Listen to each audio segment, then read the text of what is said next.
when we find the guy who took him, what do you think we should do? This is what is known as a behavior-provoking question. An innocent person will usually give what is known as a draconian response. They will immediately respond with the harshest sentence possible for the crime they are falsely being accused of committing. A deceptive individual will often give an equivocating response. This means that they will fragmentize and divert from the question to a certain degree, as a means to avoid responding to the query in its entirety. They're going to come home safe, correct? When you find the guy. When we find the guy, they're going to come home. Life in prison would be that's what I would think with 2 kids that are involved. What if he hurt them?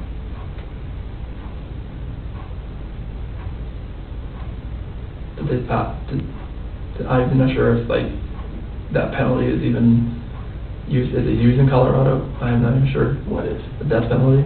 Okay. I mean, if these kids are not alive, there's nothing you could do to cope with that, to make me cope with that, if those kids are not okay. Okay. Can we keep talking about some complicated things? Sure. Some things that are going to make you uncomfortable? Yeah, that's fine. Okay. You've done very good in talking to me about this really hard conversation you guys had, okay? Very good. That's sometimes hard. And I understand why sometimes someone in your position says, doesn't want to tell me about that. Because please go help me find my kids, and you don't need to know about my marriage argument, okay? So I got to say, you've done very good at that. And I need you to keep doing that. So I need to ask you about your marriage and infidelity. Okay. Okay, tell me about it. I have never cheated on my wife. Okay. And I fully suspect she has never done that to me. Oh, okay. The interrogator was already aware that Chris was cheating on his wife with a woman by the name of Nicole Kessinger. He had handed over his phone earlier on this interview for what he thought was for the purpose of going through his and his wife's mutual contacts to look for potential suspects. Judging by Chris's bold-faced denial, it's safe to assume he deleted all of his correspondence with Nicole beforehand. Yet he was most likely unaware that the FBI have programs that can recover every single piece of digital exchange sent from a device, even long after it's deleted. Highly trained investigator over here, right? I see pictures of you from a few years ago, and I see you standing before me now. Okay, you've gotten pretty fit. Yes. Okay, you can imagine when guys start cheating or want to cheat, that's what happens. Yes. So tell me about it. I did not cheat on my wife. Okay. What do I do to help you walk out of this room and not look like the person who's responsible? You have to trust me. I had nothing to do with this act of evil cruelty, whatever has happened here. Because my love for these 2 girls and my wife, I don't want anything to happen to them. I've never wanted anything to happen to them. No matter if me and my wife separate or not, or divorce or anything, I never wish harm on anybody, on a human being in general. Okay. Just seeing that picture, I want them just to run through that front door and just grab me, or just tackle me, knock me to the floor, bust my head up, I don't care. The amount of love I have for my family is exponential, and it's never going to die. And I want them back. Okay. I have to have them back.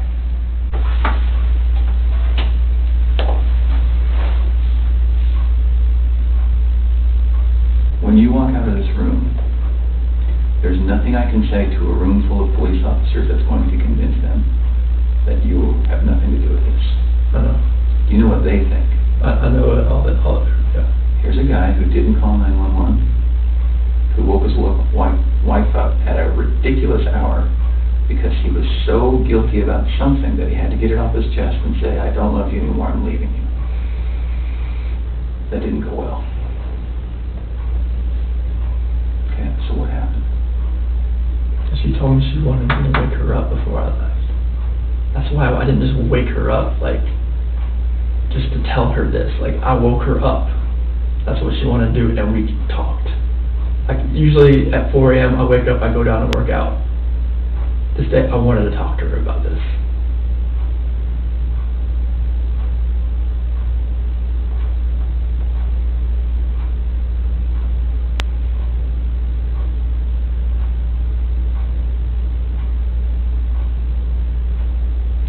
these girls. I love these girls so much. And this picture right here, Celeste and Bella, those are my life. I helped make those kids. There's nothing in my life that means more to me than these kids. Nothing. Kids, that's your life. That's your lifeline. That's everything. Like, you make kids, they come first before anything. Kids, spouse, family. That's what it's always been.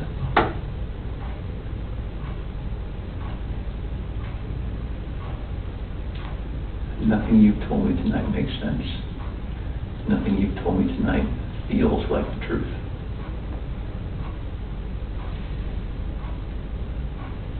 Can we start over? Sure. Tonight's been pretty intense, I can imagine.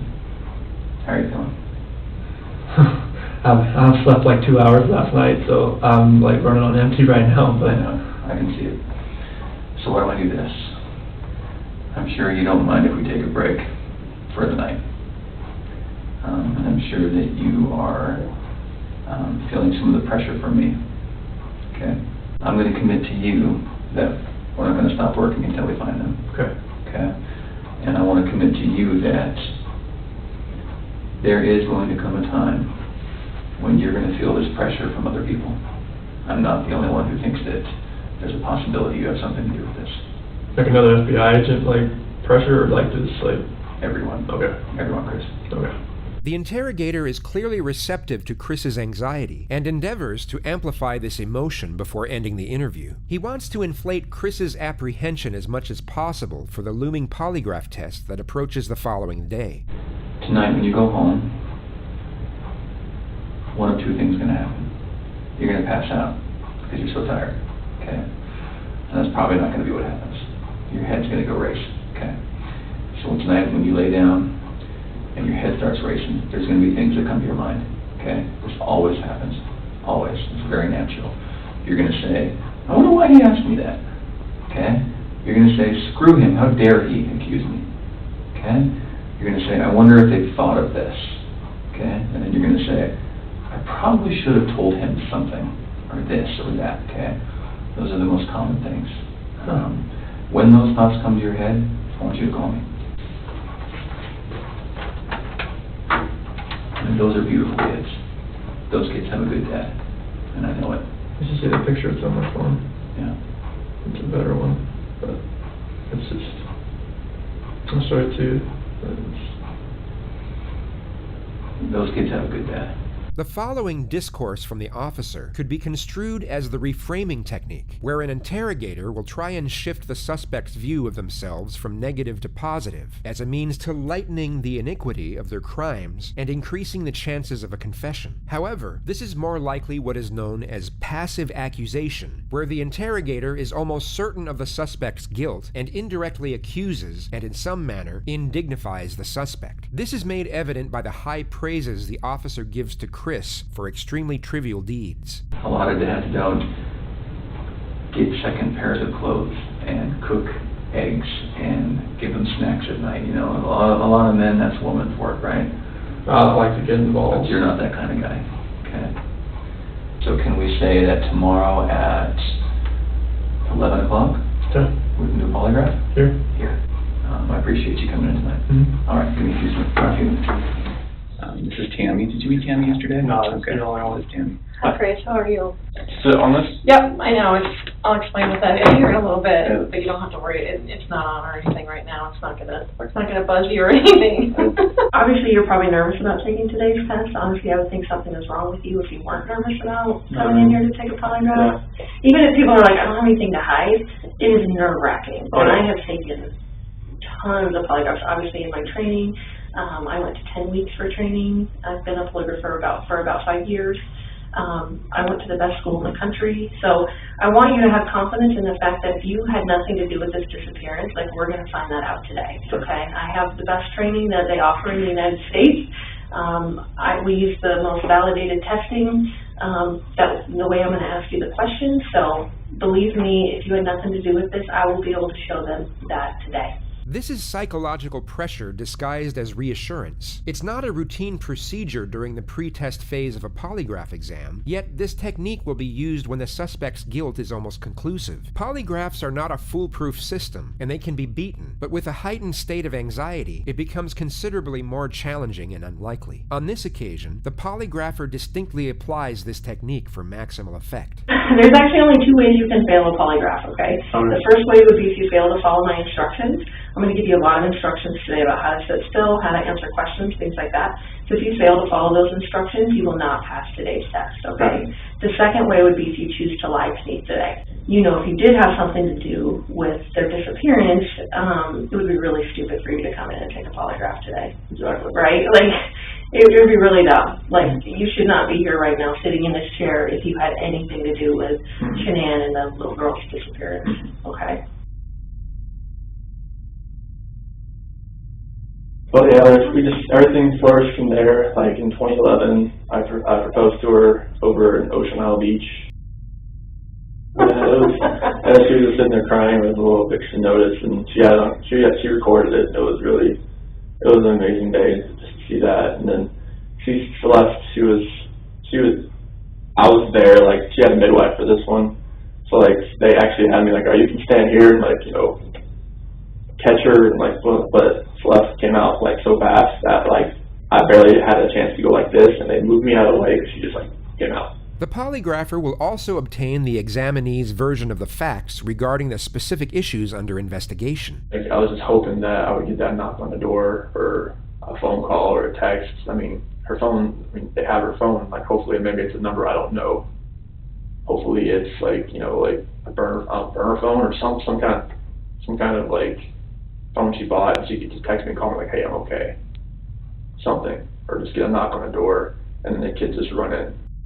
I miss like the kids like sitting at the dinner table and like having to tell them to eat their dinner, and like I miss them throwing their chicken nuggets at me. Like, I just want to find them.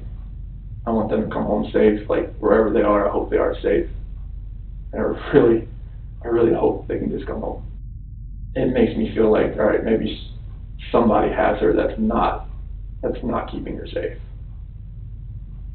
or something terrible has happened, and that's the nightmare. And what would that terrible thing be? That somebody hurt them. Chris recounts a brief summary of the events and states multiple vague possibilities for his family's disappearance. The polygrapher then starts to elect specific timelines for Chris to give his account on. You said the next thing you know is her getting into bed with you, is that right? I felt her get in bed. We didn't say anything because I just kind of felt it. Okay. Do you know if she was on her phone or like how any of that works? I don't think she was on her phone. Was she mad at all? I mean, crying like she was, crying like I was. I mean, yeah, I mean, she was upset, but I mean, it comes with that kind of conversation. In the next moments, you will see another subterfuge of psychological pressure, this time disguised as routine questioning procedure. I know it's totally awful to think about, but what are ways, because I need to make sure that you know what I'm talking about, what are ways that you can make someone disappear? I mean, like, if you're talking about like what I've seen like on the movies, or like how people, if you read about other people, I mean, you hire somebody. Like a hitman? Yeah, I mean, yeah. I'm just being honest. No, but that's what I want, because I want you to go through all of these scenarios in your head, because I want you to know for sure what I'm talking about when I say that, you know, asking you if you physically caused her disappearance. Okay, like you'd hire somebody, or you have somebody you know that would do it. I mean, it's like, it's hard. It's a hard question. I know this stuff. It's a hard question to answer. Right.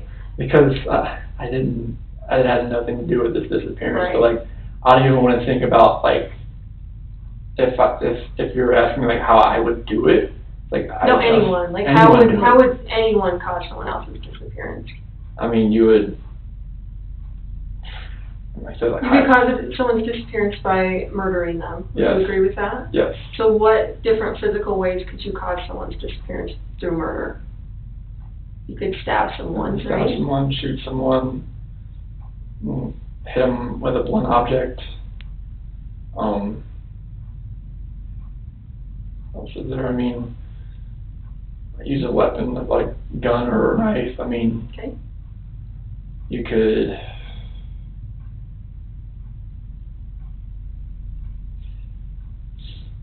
You could smother someone. Smother someone.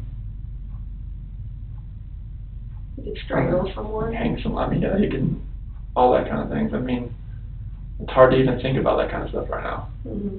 So you could strangle someone, you could drown someone, Yeah. you could shock someone to death, you could burn someone alive. What other ways can you think of? As far as like lure him into a trap, I guess. So what do you mean? What? Like, like have somebody waiting like around the corner and like, hey, Sure.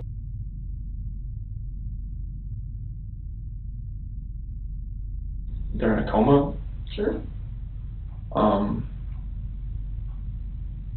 So if I ask you that question on the test, Chris, are you going to have any issue with that? About you Like- physically causing Going through every someone's single one of disappearance? those. Yeah, like that would be a way you Okay. could cause someone's disappearance. Okay. No, I can definitely I can pass. I mean, I mean, you could murder them, you could kidnap them, you could take them to another country, you could, bury them in your backyard, Yeah. you could do a million things yeah, as far as trying to conceal them, yeah, right? So that no one can find them. yes, Because at this point, she's gone. So when I ask you the question on the test, I'm not asking you about guilt. I'm not asking you about, did you make her feel so horrible that she ended up leaving? I'm saying that you were the one that physically caused her to disappear. Okay. Either by murder, kidnapping, all of those other things that Okay. we went through, okay? You want me to list all those like No. one? You're just Okay. going to say no to that question. Okay. Right. When I ask you if you physically caused Shanann's disappearance, Okay. your answer should be what? No. Right. So do you have any issues with that at all, and No. have any question about what I would mean when I was No, would be that's asking total. that Like, question? I just like going through all those that that's Right. a lot to really think about. Right. But Like that's- trying to figure out that was. I'm going to have you take a bathroom break. Thank We've you. been in here quite a while. So you're going to be taking what's called a directed lie polygraph. So what that means is there are going to be questions on the test where I want you to lie. I know it seems kind of weird, but you're going to know which questions these are, and they're going to be easy to answer. They're all going to start with before 2018. The directed lie test has 3 types of questions. Known truth questions. These are easy questions to answer, such as, are you sitting down? Or, are you wearing shoes? They serve 2 purposes. The first purpose is to provide a baseline reading for when the subject is telling the truth, and should elicit very little bodily responses. The second purpose is to disconnect the examinee's thought patterns between each question as a means for resetting their cerebration for a more accurate reading. Control questions. These are what the polygrapher just explained to Chris. Whenever she says, before 2018, at the start of a question, Chris will know he is purposely supposed to lie. Each of these questions are deliberately constructed that all answers will be responded with no. Relevant questions. These relate specifically to the crime being investigated, and the examinee will know that they are supposed to respond truthfully. A guilty subject will show a much stronger reaction to the relevant questions than to the control questions, even though they will be lying on both of them. This is due to the immediate threat posed by the relevant questions. So I'm going to say before 2018, did you ever lose your temper with someone you cared about? And you're going to say, No. because you're telling a Lie. awesome.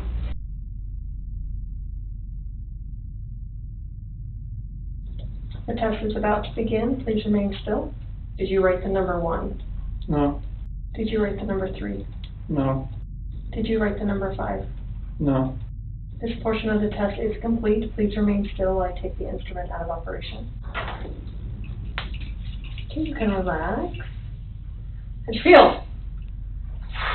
This is the last time the polygrapher will have any correspondence with Chris before the real test begins. She gives him an initial compliment in a reassuring tone. You did great. That was. You remembered to lie and everything. That was awesome. That was. This momentary boost in his confidence is then abruptly ripped away as he receives the following information. So, Yeah. you obviously are a really bad liar.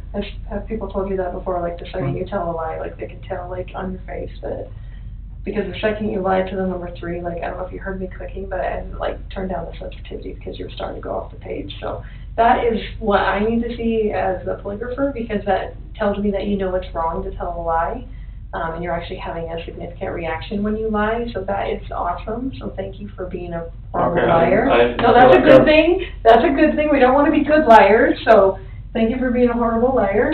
And that just shows me that, you know, obviously on the test when they're asking, you know, significant stuff about your wife, if you're lying to that, it's going to be even 10 times more amplified. So I appreciate that.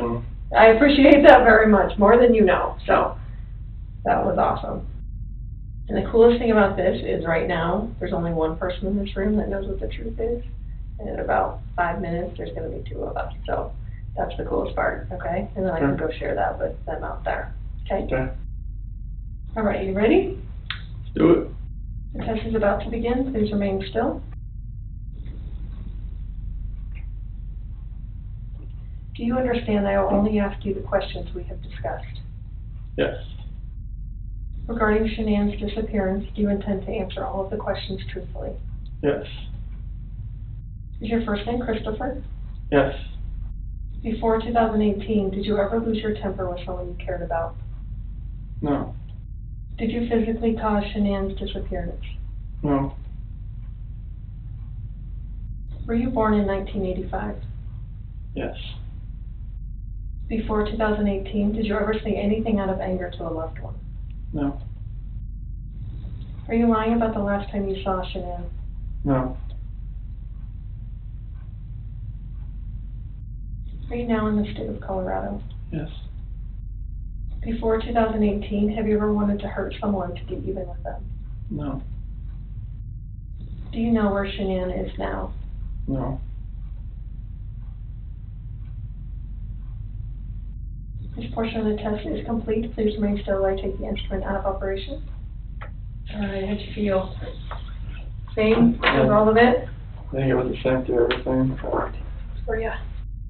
I'll be right back. Okay.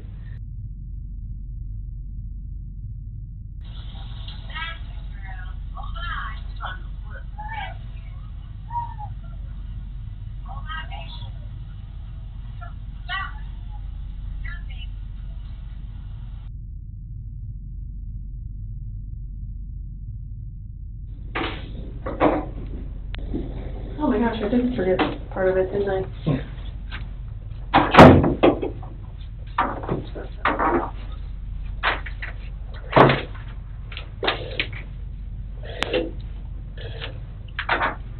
So I brought Graham in here because we want to talk to you about the results, okay? Okay. So, it is completely clear that you were not honest during the testing, and I think you already know that. You did not pass the polygraph test. Okay. Okay, so now we need to talk about what actually happened. I feel like you're probably ready to do that. I didn't lie to you on that polygraph, I promise. Chris, I Chris, know. stop. It's time. Just stop for a minute. Take a deep breath. I want you to take a deep breath right now.